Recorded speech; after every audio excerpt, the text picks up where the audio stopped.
Yeah, can you hear me?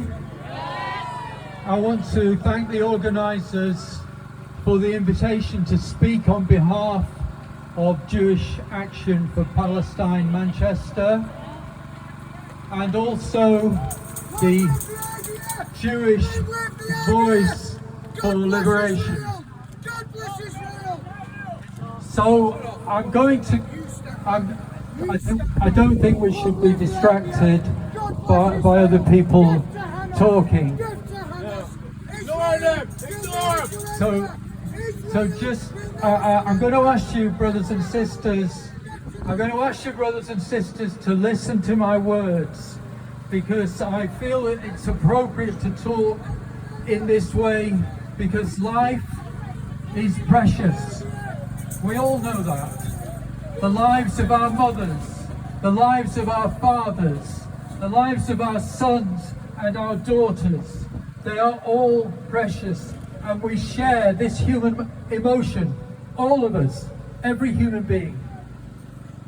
And I want to say on my own behalf and on behalf of the Jewish organizations I represent, that we are deeply saddened by the attack on the Heaton Park Synagogue, and by the killing of Adrian Dalby and Mark Kravitz. Let their names be remembered and cherished too.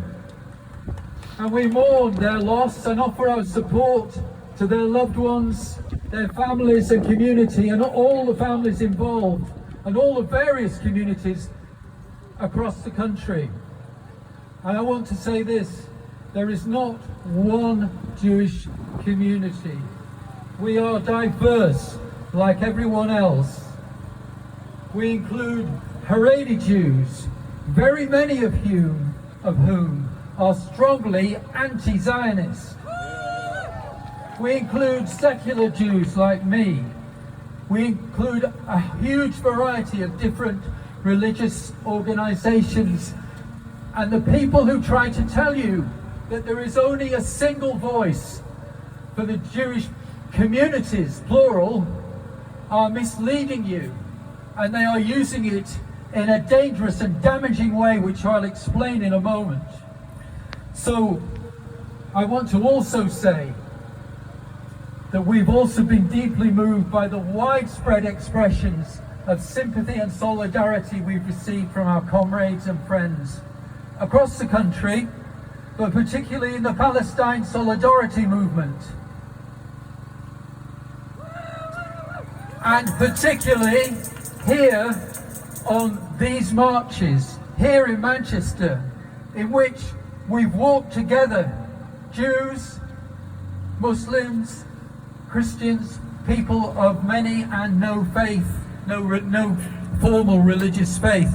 We've walked hand in hand, side by side, every week for these 2 long and painful years.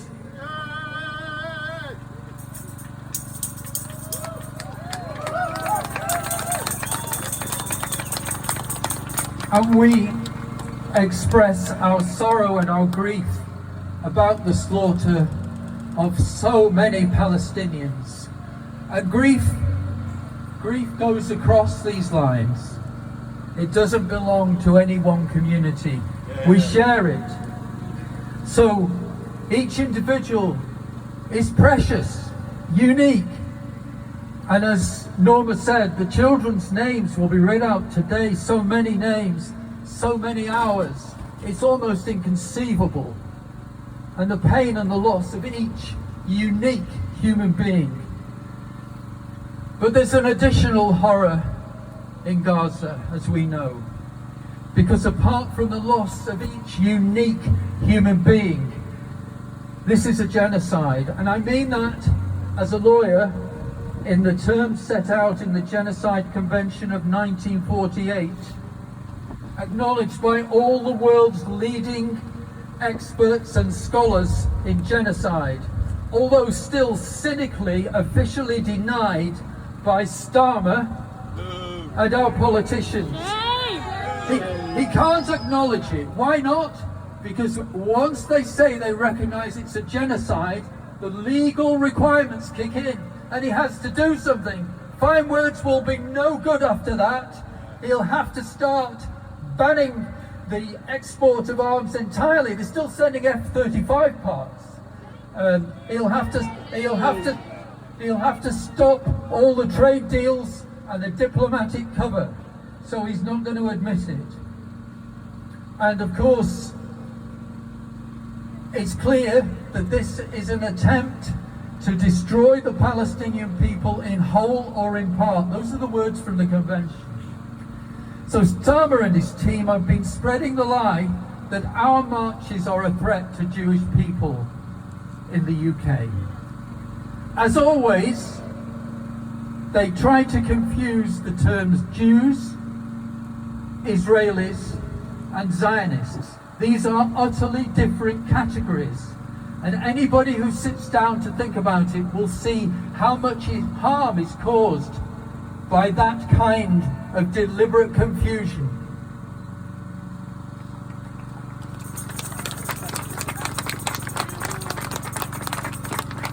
Jews in this country are not responsible for the horrific crimes of Israel in Gaza.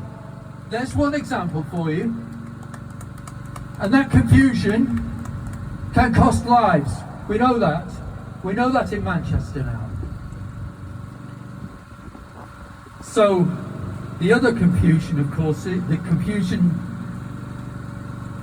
gives credence to the idea that decent-minded Jewish people in this country do not share our opposition here to the slaughter in Gaza.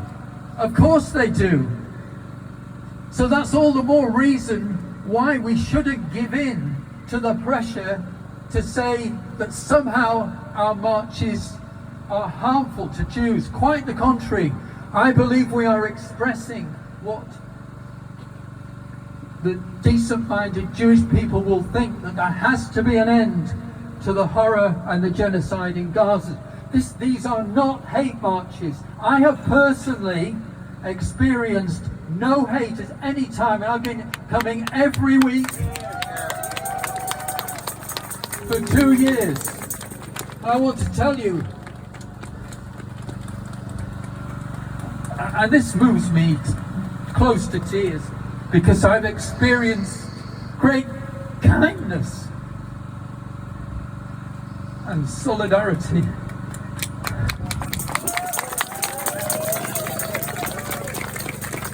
And love. So I want to say thank you. That's the truth of it. The propaganda that we are gathered in hate, that comes from many. It comes from Home Secretary Shabana Mahmood. She tells us, yes, shame on her. She tells us, stay home today, and she uses the words, imagine you've lost a loved one. Well, I've got a question for you, Shabana. Can you not imagine how many here on these marches have also lost loved ones? Can you not imagine that? So this is a grief shared. It doesn't belong to one community. It doesn't belong to one set of politics. So by coming together today, we can share the grief. The grief which cuts across religion, it cuts across ethnicity. It hurts every one of us. She tries to cast the slur that this is somehow un-British, a very dark phrase, as though we place ourselves outside the shared communities of this country. Our answer is that the best traditions here are those of solidarity and love. And we're in Manchester, you know. And 200 years ago, not far up the road at St. Peter's Field, 60,000 people were also told to stay home. They peacefully assembled up the road and demanded bread, the vote, and justice. Well, we're also calling today for justice for Palestine. As well as an end to the bombing. So our message is, we will not be divided. And Starmer's another one. He's saying we should stay home, and the words he uses to recognise and respect the grief of British Jews. There he goes again. I am a British Jew. My comrades here in our group, groups are British Jews. And we are here precisely to mourn our loss and to share our grief with our Palestinian brothers and sisters and their supporters here. And I want to say, as Jewish people, we are bound to have a particular sensitivity to the horrors of pogroms and genocide, so we will not be divided. And another one is the chief rabbi, Rabbi Mervis. He says, stay home, claiming we are spouting hate, claiming that we've been spouting hate for 2 years. It's just not true. But let me take him on in detail, because he won't listen. But fair-minded people will do. Fair-minded people will listen. He says that when we talk about globalize the Intifada, that that's somehow a threat to Jewish people. The words mean an uprising to draw global support for Palestinian resistance to an unlawful occupation. That's not my opinion. The unlawful occupation is the opinion of the highest court in the world.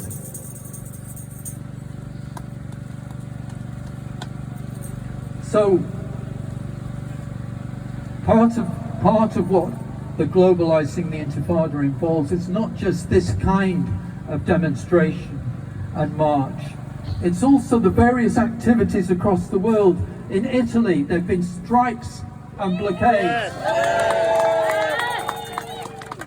French dock workers in Marseille blocked military exports to Israel. And around the world, and this is what it means, Rabbi Mervis, it means putting pressure on the governments around the world to try to support Palestine and to stop the genocide. Surely you can't object to that saving of life. He talks about the river to the sea. He says it's anti-Semitic. Interestingly, it's a phrase also used by Benjamin Netanyahu, but we'll pass over that. Because we're not just talking to ourselves, we're talking to the wider communities, fair-minded people in Manchester, and they may be confused by some of these phrases. But what we're talking about is that so many in the Palestine movement have a vision of a united single state with equal rights and respect for all religions and ethnicities, including Jews. It's not an annihilationist idea at all. It's a vision of the future. And you may say, well, how realistic is that? But look at Northern Ireland and Ireland, and things are moving. And Irish nationalists have a vision of a united Ireland. That's not annihilationist.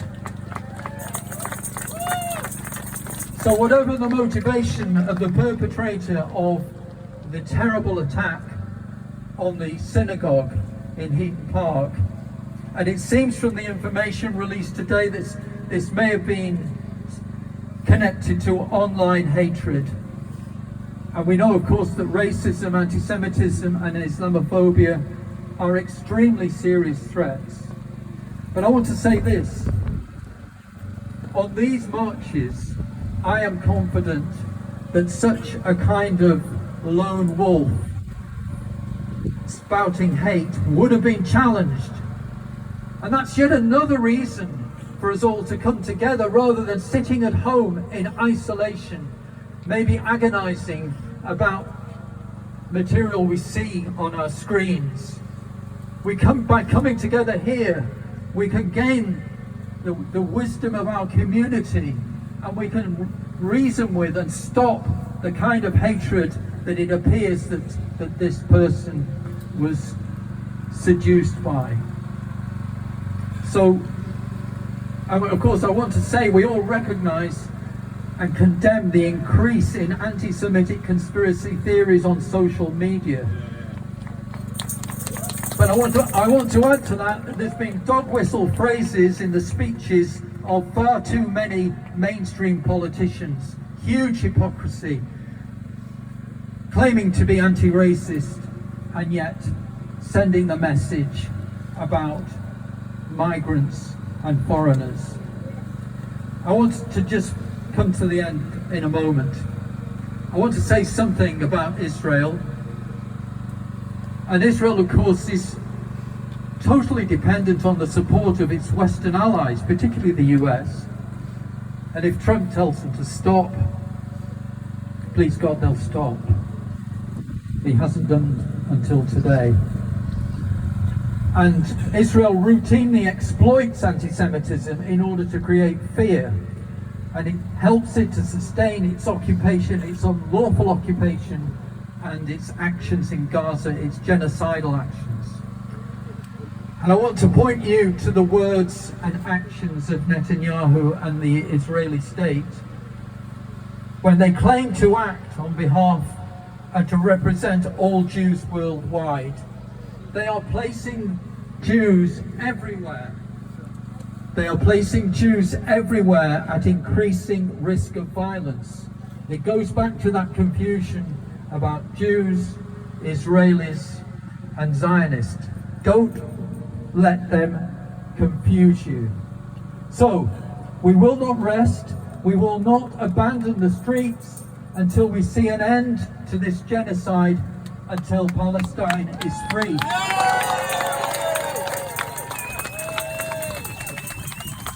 We are united in sorrow. We are united in determination to stand against the genocide. We're united in standing for justice for Palestine. An attack on one of us is an attack on all. So join me in this. 1, we are the people. 2, we won't be silent. 3, stop the bombing now, now, now, now.